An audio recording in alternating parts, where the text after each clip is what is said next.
말씀 보도록 하겠습니다. 하나님 말씀 에베소서 6장 18절에서 20절까지 보도록 하겠습니다. 하나님 말씀 에베소서 6장 18절에서 20절까지입니다. 하나님 말씀이 이러합니다. 모든 기도와 간구를 하되 항상 성령 안에서 기도하고 이를 위하여 깨어 구하기를 항상 힘쓰며 여러 성도를 위하여 구하라. 또 나를 위하여 구할 것은 내게 말씀을 주사 나로 입을 열어 복음의 비밀을 담대히 알리게 하옵소서 할 것이니 이 일을 위하여 내가 쇠사슬에 매인 사신이 된 것은 나로 이 일에 당연히 할 말을 담대히 하게 하려 하심이라. 아멘.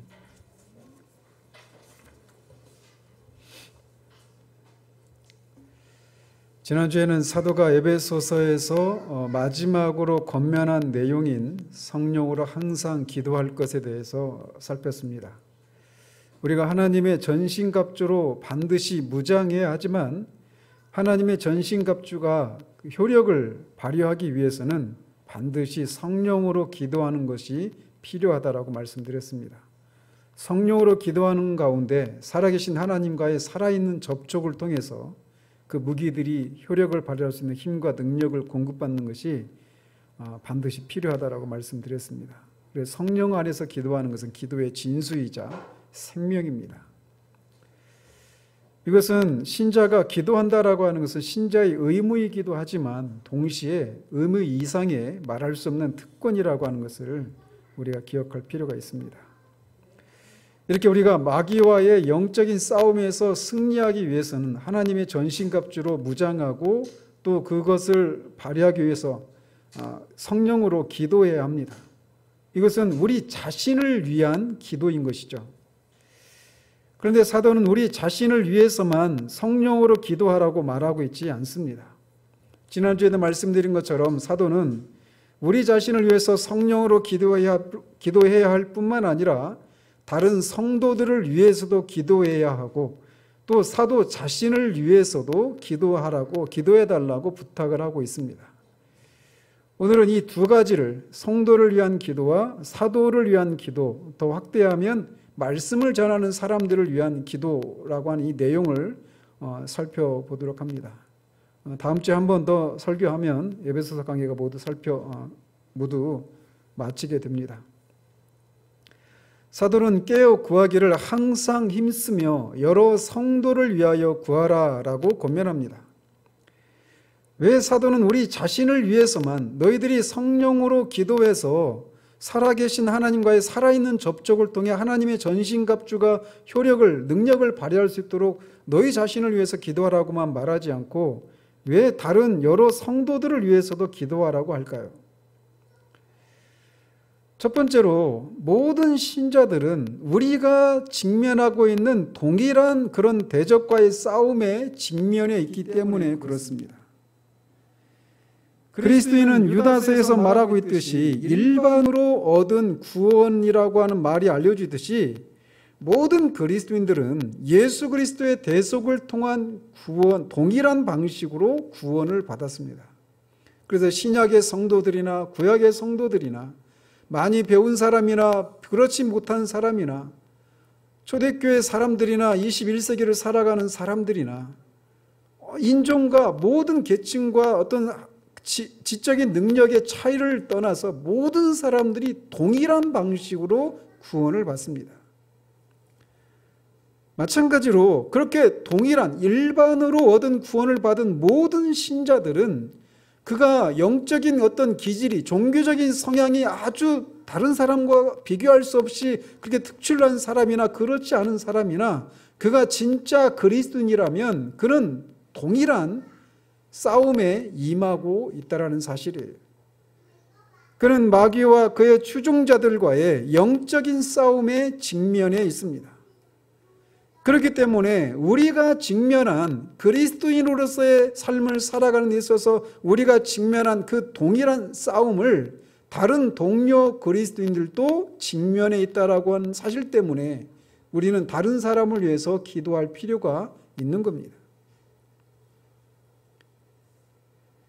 그런 면에서 기독교는 개인적인 종교가 아니라 다른 사람과의 관계를 가지고 있는 공동체성을 띤 종교라고 할 수 있습니다. 우리가 이렇게 주일마다 한 공간에 모여서 공예배로 모이는 이유도 바로 이렇게 기독교가 공동체성을 띠고 있다라고 하는 것을 말해주는 하나의 표가 되는 겁니다. 우리가 코로나 바이러스라고 하는 미증유의 그런 사태로 인해서 잠시 공예배를 함께 모여서 드리지 못했던, 그리고 지금도 어느 정도의 그런 제한이 있는 상황인데, 그런 면에서 우리가 공예배를 드리는 것 속에서 드러나는 기독교의 공동체성에 대해서 깊이 생각해 볼 그런 필요가 있는 때를 우리가 지나고 있습니다. 이렇게 기독교가 공동체성을 띠고 있는데, 마귀는 마치 우리가 이 땅에서 신자로서의 삶을 살아갈 때 겪게 되는 여러 가지 어려움들을 마치 나 혼자서만 겪고 있는 것처럼 생각하게 만든다라는 거예요. 그래서 온통 우리가 우리 자신의 문제에만 집착하게 하고, 그런 어려움을 겪고 있는 자신을 스스로 불쌍하게 여기게 만들고 결국 좌절하게 만듭니다. 우리가 그런 상태에 이르게 되면 마귀는 승리를 거두고 있는 거예요. 그래서 사탄은 우리를 우리의 문제에만 몰두하고 온통 우리의 문제에만 우리의 모든 에너지를 쏟게 하도록 만드는 겁니다. 그런데 우리 자신만, 나만 신자로서의 삶을 살아가는 과정에서 겪는 어려움을 겪는 것이 아니라 모든 신자들이 나와 같은 동일한 어려움의 직면에 있다라고 하는 것을 우리가 기억할 필요가 있는 거예요. 그래서 우리 자신을 위해서 기도해야 될 뿐만 아니라 다른 사람을 위해서도 기도해야 하는 겁니다. 우리는 종종 다른 사람과 교제를 나누거나 또는 다른 사람이 자신이 겪었던 어떤 삶을 기록해내온 그런 책들을 읽으면서 나만 이런 어려움을 겪었던 게 아니구나 라고 하는 사실들을 확인하게 되는 일들이 있습니다. 그러면서 그 자체로 위로를 받기도 하고 어떤 일종의 해방감을 느끼면서 내가 싸우고 있는, 내가 직면하고 있는 이 어려움들을 다시금 맞서서 싸울 수 있는 그런 용기를, 그런 과정을 통해 용기를 얻기도 한단 말이죠. 이런 이유로 사도는 다른 사람들을 위해 기도하라고 권면을 합니다. 또 우리가 다른 성도들을 위해서 기도해야 될 이유가 있다면, 우리가 싸워야 하는 이 싸움은 우리에게 속한 싸움이 아니라 하나님께 속한 싸움이기 때문에 그렇습니다. 우리는 하나님께 속한 싸움의 한 일원으로서 참여하고 있는 겁니다.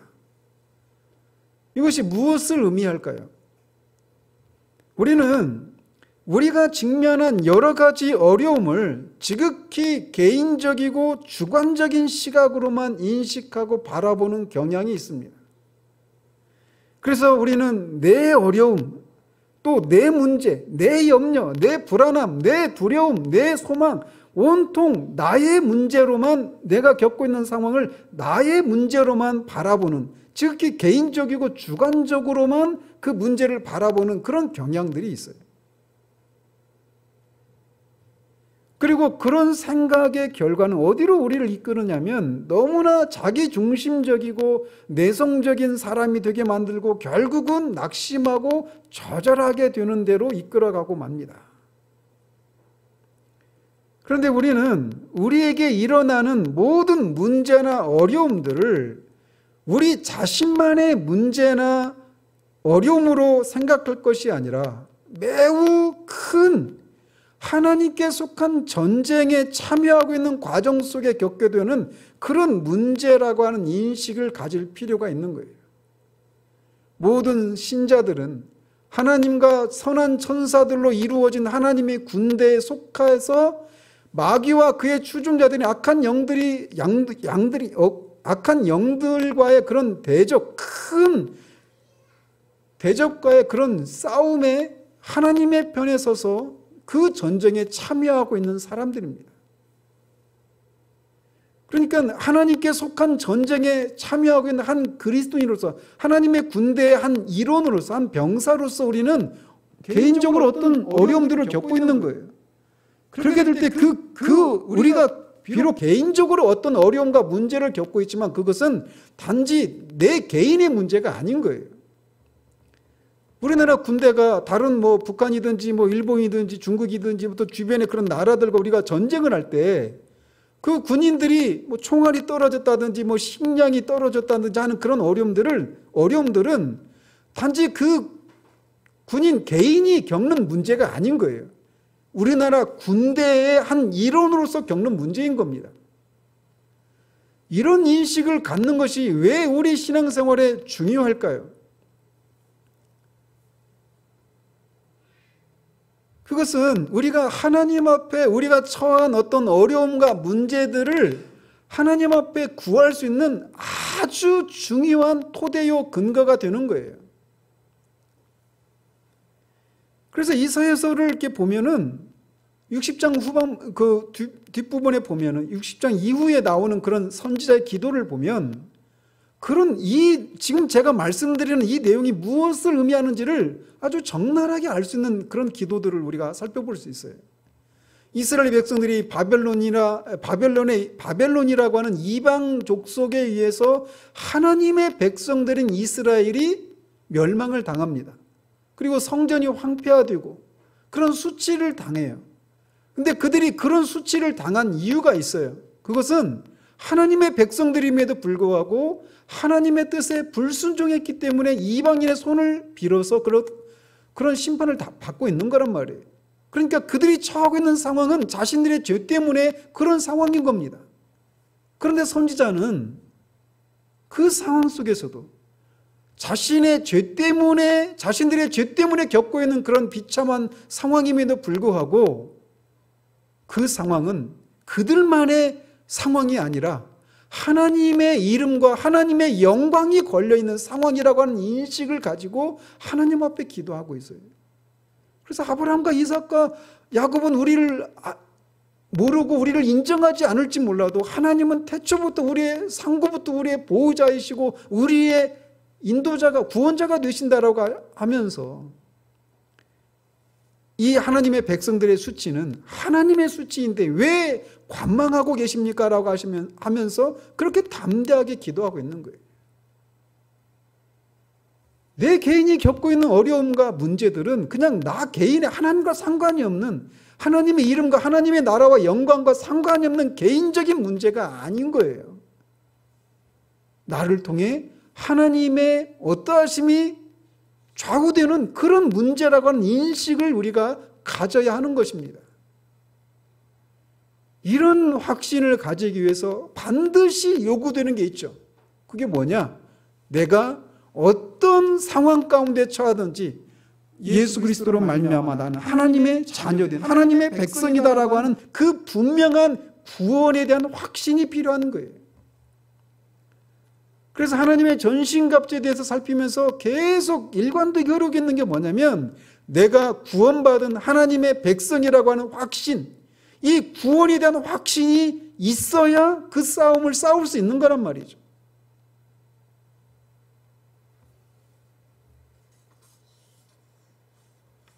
마찬가지로 우리와 다른 신자들이 직면한 어려움들은 우리 자신만의 어려움과 문제도 아니고 다른 성도만의 문제와 어려움이 아니라 하나님의 군대에 속한 하나님을 위한 싸움의 일원으로 참전하고 있는 사람이 겪고 있는 어려움과 그런 문제이기 때문에 우리가 다른 사람을 위해서 기도할 필요가 있는 겁니다. 또 우리가 다른 성도들을 위해서 기도해야 될 또 다른 이유가 있다면 우리가 그들과 서로 한 지체이기 때문에 그렇습니다. 이것은 방금 전에 말씀드린 것보다 훨씬 더 가깝고 유기적이고 친밀한 관계를 말씀드리고 있는 겁니다. 그렇기 때문에 다른 성도들이 우리와 한 지체라고 하는 이 이유 때문에 그들을 위해서 기도해야 되는데 우리 지체 중에 하나의 실패는 곧 나의 실패라고 할 수 있는 겁니다.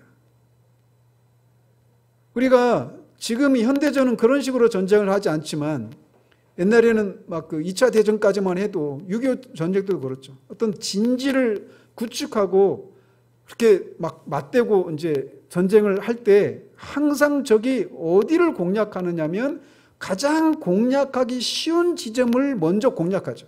그죠? 그런데 그래서 그 지점이 공략을 당해서 점령을 당하면 거기에 참여한 사람들만 그 전쟁에서 지는 게 아니에요. 결국은 그것을 빌미로 삼아서 전체 전쟁에 실패할 수도 있는 그런 원인이 되는 거죠. 그런 것처럼 우리 지체 중에 한 사람이 겪고 있는 어려움과 그로 인한 실패는 단지 그 사람만의 어려움과 실패에서 그치는 것이 아니라 우리의 어려움과 실패가 되고 만다라는 거예요. 그렇기 때문에 우리는 다른 사람을 위해서 기도해야 합니다. 그가 그 어려움 가운데서 실패하지 않기를 위해서 기도할 필요가 나 자신을 위해서도 필요한 거예요. 우리가 성령으로 기도하는 중에 하나님과의 살아있는 접촉을 통해서 공급되는 힘과 능력을 힘입어야만 마귀와의 싸움에서 승리할 수 있는 것처럼 다른 성도들 역시도 그렇게 하나님과의 살아있는 접촉을 통한 힘과 은혜를 공급받아야 마귀와의 싸움에서 승리할 수 있는 거예요. 그래서 그의 실패는 나의 실패이고 그의 승리는 나의 승리인 것입니다. 그래서 우리는 다른 사람을 위해서 기도해야 되는 것이에요. 다시 말씀드리지만 우리는 항상 주관적이고 개인적인 차원에서만 우리의 문제를 살피고 인식해서는 안 됩니다. 항상 교회라고 하는 그런 공동체적인 그런 인식을 가지고 우리 자신의 문제와 상황들을 살펴보는 그런 습관들을 길러야 돼요. 그런데 많은 경우에 우리는 우리 자신의 문제에 대해서는 많은 관심과 기도를 하면서도 다른 사람을 위해서는 기도하지 않는 경우가 많습니다.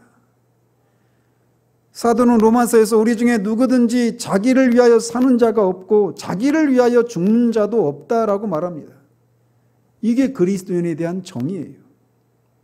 그리스도인은 자기를 위해서 살지도 않고 자기를 위해서 죽지도 않습니다. 동떨어져 있는 독립적인 개인이 아니에요, 그리스도인들은.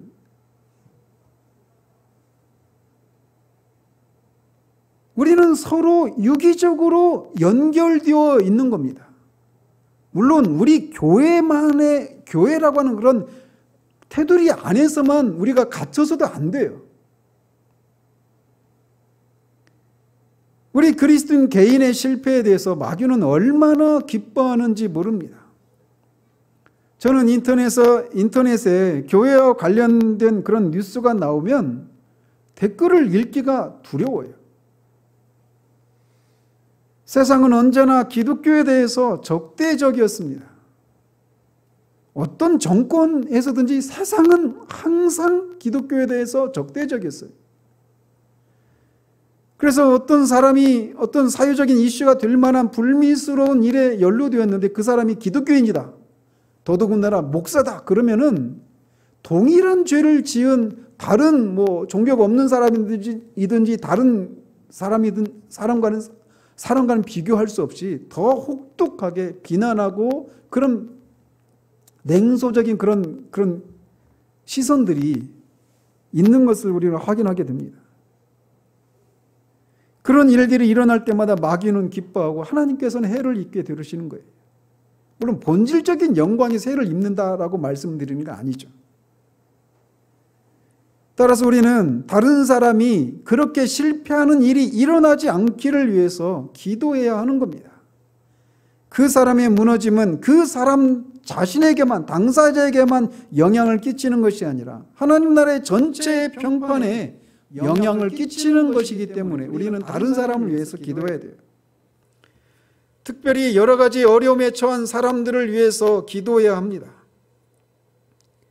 오늘날 우리는 너무나 개인주의적인 성향이 아주 뿌리 깊이 박혀 있어요.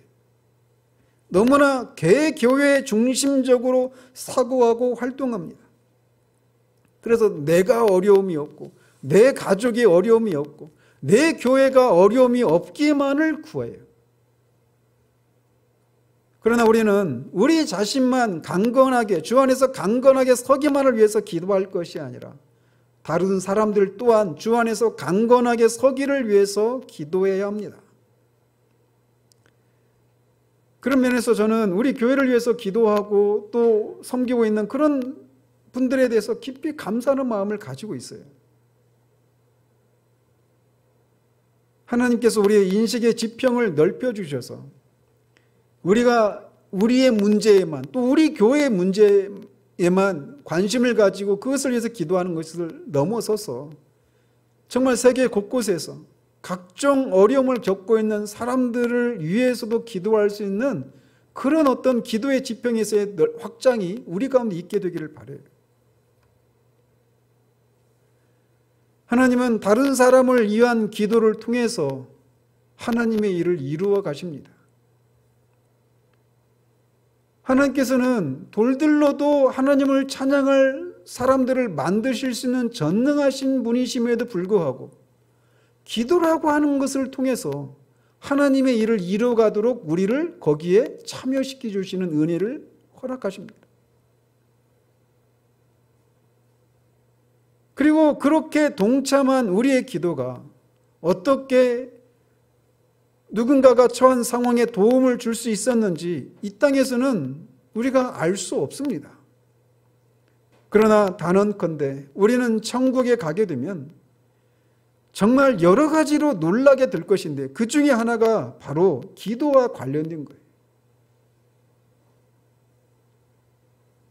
내가 누군가를 위해서 했던 기도, 그 기도가 생각나지도 않을 수 있습니다, 우리는. 그런데 하나님께서 그 기도를 사용하셔서 그 누군가가 처했던 그 어려움 가운데서 그를 건지시고 어떤 은혜를 베푸시는 통로로 우리의 기도를 삼으셨다라고 하는 것을 천국에서 확인하게 되면서 놀라게 되는 일들이 정말 수도 없이 많을 겁니다. 내가 다른 사람을 위해서도 그렇게 기도했을 뿐만 아니라 다른 사람도 나를 위해서 기도해서 내가 어떤 어려움 가운데서 그 사람의 기도 때문에 내가 이렇게 어려움에서 벗어나게 되었구나 라고 하면서 확인하면서도 놀라게 될 거예요. 그래서 앞에서 우리가 성령을 근심하게 하지 말라라고 하는 말씀을 살피면서도 성령 충만함에 대해서 말씀을 드리면서 성령을 소멸하지 말아야 된다라고 하는 말씀도 드렸잖아요. 성령께서는 우리 안에서 어떤 소원함을 불러일으키십니다. 그래서 종종 우리가 어떤 사람에 대해서 생각나고 또 그 사람에게 전화를 한다든지 또는 그 사람을 위해서 기도하고 싶은 마음이 일어나는 때가 있어요. 그럴 때 우리는 내일 새벽기도 때 해야지 하지 마시고 그런 소망이 일어날 때 바로 그 자리에서 짧게라도 기도하십시오. 성령님은 그런 것을 통해서 우리를 다른 사람을 위한 기도로 우리를 그렇게 초청하시는 거예요. 누군가 우리를 위해서 기도하고 있기 때문에 우리가 이만큼이라도 살고 있는 겁니다.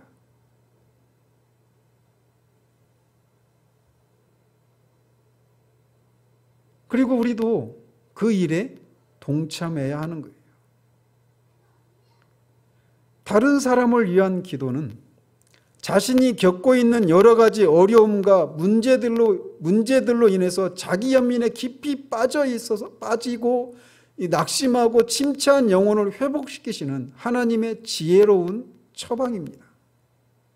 우리는 내 자녀, 내 남편, 내 아내, 나의 미래, 나의 건강, 내 직장, 온통 내 문제에만 집착해서 그것들이 처해 있는 문제들을 생각하면서 각종 불안함과 두려움을 느끼고 자기 연민의 늪에 빠져서 허우적대면서 다른 사람들을 돌아볼 여유를 가지지 못합니다. 우리 속담에도 내 코가 석잔데라고 하는 그런 말이 있잖아요. 그래서 온통 내가 지금 이런 상황인데 어떻게 다른 사람을 위해서 기도하고 다른 사람을 돌아볼 그런 짬이 나겠는가, 마음의 여유가 나오겠는가, 이런 생각들을 한단 말이죠.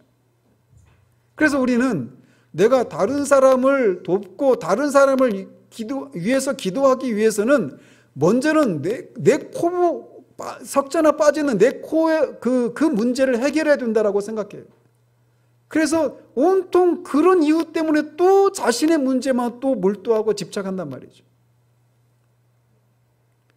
그래서 내가 처한 어떤 어려움과 문제들이 해결되기 전까지는 다른 사람을 돌아볼 수 없다. 이게 우리가 가지고 있는 일반적인 생각이에요.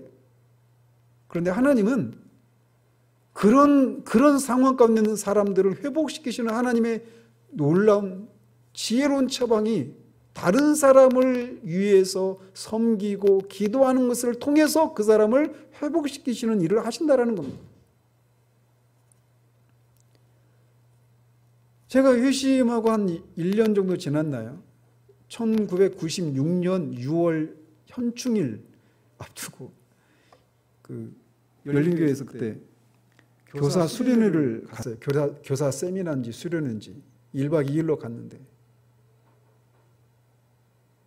저는 교사도 아닌 것이 이제 참석을 했습니다. 그래서 이렇게 뭐 한 텀이 끝나고 이제 쉬는 시간이었는데 이제 방에 누워서 이렇게 옆에 김단일 목사님 누워 계시고 저도 이렇게 누워 있다가 그런 말씀을 드렸어요. 목사님, 제가 가만히 보니까 제가 영적으로 침체되고 막 그렇게 하나님과 관련된 그런 것에 대해서 어떤 소망도 일어나지 않고 막 그럴 때 그래서 내 영혼이 그 하나님과의 관계를 회복해야 될 그런 필요를 느끼고 있는 그런 때 이상하게 저를 필요로 하는 사람들이 붙는 것을 경험합니다. 이런 얘기를 했던 기억이 있습니다. 그러면 그 사람, 나도 힘든데 저를 필요로 하는 누군가가 붙는 거예요. 근데 그 사람은 저보다 더 어려운 상황이에요. 그 사람과 얘기를 나누고 복음에 대해서 하나님에 대해서 얘기를 나누다 보면 어느새 제가 회복이 되어 있는 그런 것을 이렇게 경험하면서 그런 말씀을 드렸어요. 근데 목사님 옆에 누워 있다가 발떡 일어나더니 그치? 하면서 그런 일을 하신다라고 말씀하시더라고요. 엘리야 선지자를 보십시오. 열왕기상 18장에서 그렇게 갈멜산에서 850명의 바알 선지자와 아세라 선지자들과 그 일대 격전, 영적인 격전을 치르고 그 놀라운 일을 경험한 엘리야가 지금까지 계속 그렇게 이세벨에게 아합에게 쫓기면서 죽을 위기에 처했던 그 싸움을 계속 해왔던 엘리야가 이세벨이 그 일 때문에 엘리야를 반드시 죽인다는 얘기를 듣고 완전히 낙심하잖아요. 그에게 처음 들은 얘기가 아니에요. 이미 수년 동안 지속된 일이란 말이죠. 근데 그 순간 그렇게 낙심해가지고 이제 죽고 싶다라고 하는 그런 생각을 하잖아요. 그 엘리야를 회복시키시는 하나님의 방법이 무엇인지 아십니까? 그에게 일을 주시는 거예요. 주변 나라의 왕들을 세우고 주변 나라를 향한 하나님의 그 메시지들을 전하는 일들을 하게 하시는 거예요.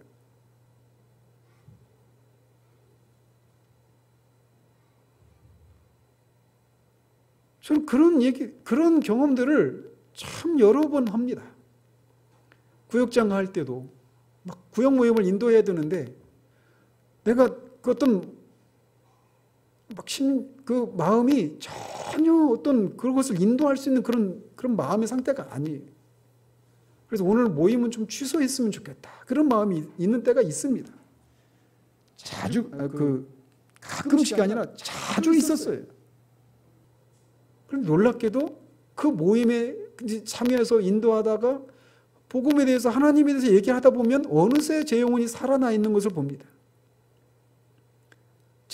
큰 문제로 작은 문제를 잠재우는 방식으로 하나님이 우리 영혼을 회복시키시는 일들을 하시는 거예요.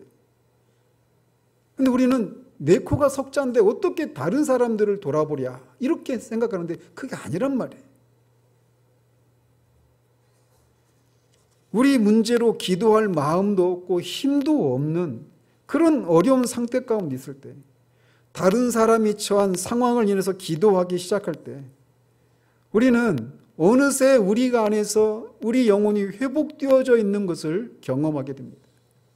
그래서 다른 사람을 위해서 기도하는 것은 내 영혼을 위해서도 필요한 일이기도 한 거예요.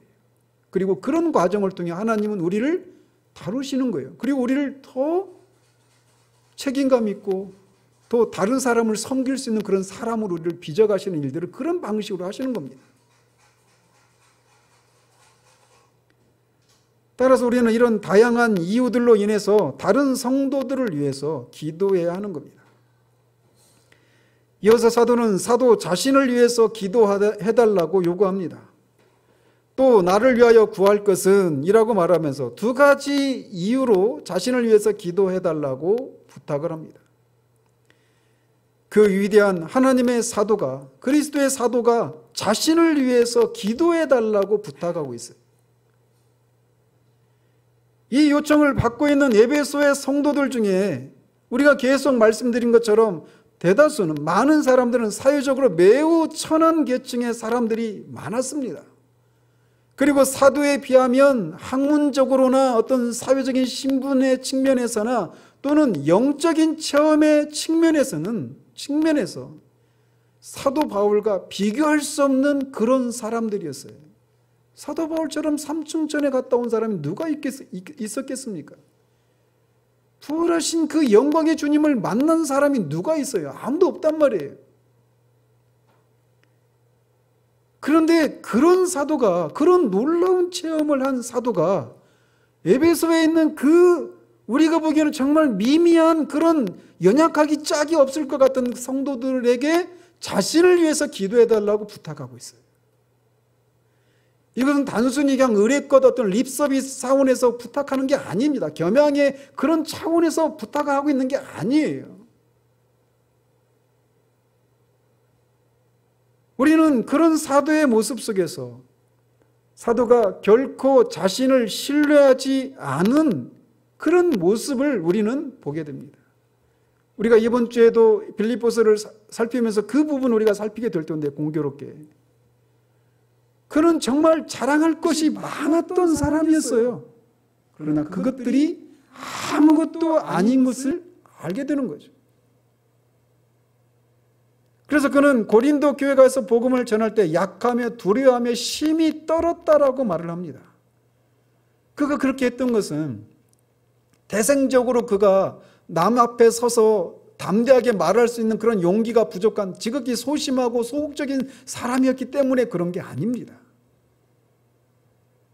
그는 자신이 전하려고 하는 복음이 얼마나 중요한 것이고 그를 대적하는 세력들의 무서움이 무엇인지를 분명하게 인식했기 때문에 그런 겁니다.